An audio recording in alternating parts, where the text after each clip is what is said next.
most humans on the planet, how conscious are they? In today's world?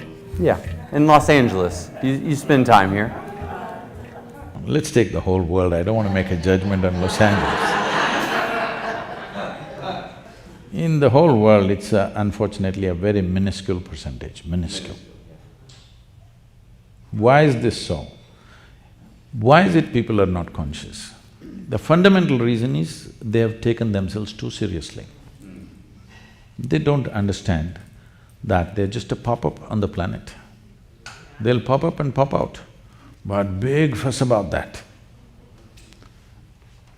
What is me has become too important. What is me means my physical form is me, essentially, isn't it? So, once my limitations become very important, there is no way to be conscious.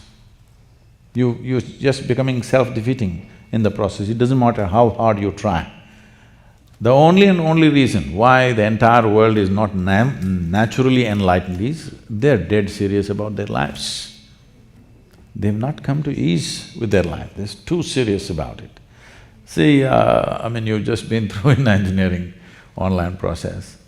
If you take the very solar system, in this cosmos, this solar system is a tiny speck. In that speck, planet Earth is a microspeck. In that microspeck, Los Angeles is a super microspeck. In that, you're a big man. This is a serious problem, it's not a small problem.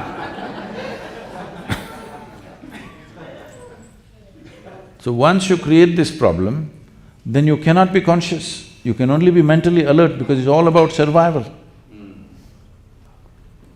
The more mentally alert you become, more you tend to become like a carnivorous animal.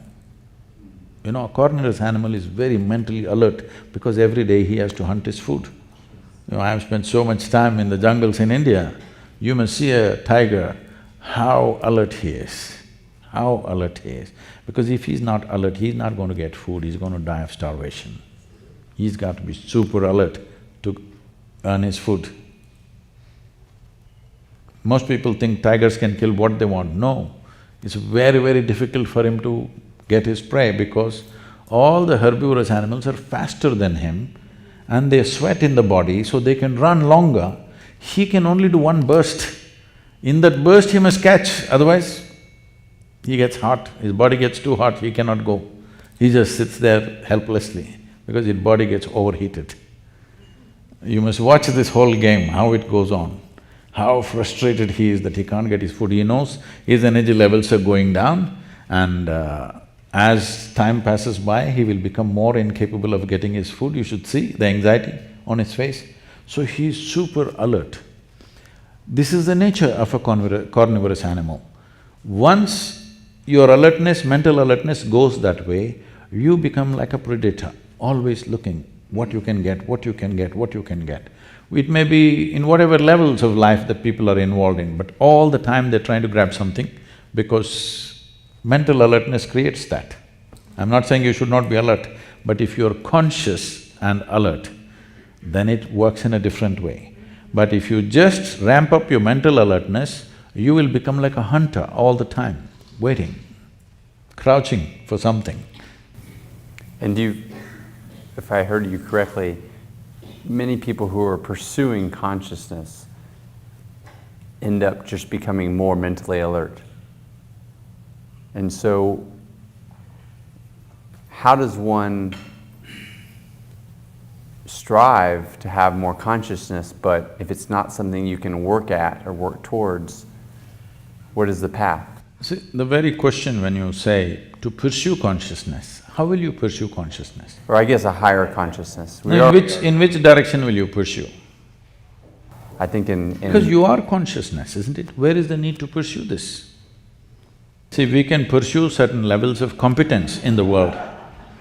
See, we can pursue a skill, we can pursue certain levels of competence in the world which will make us a little better with whatever we are doing.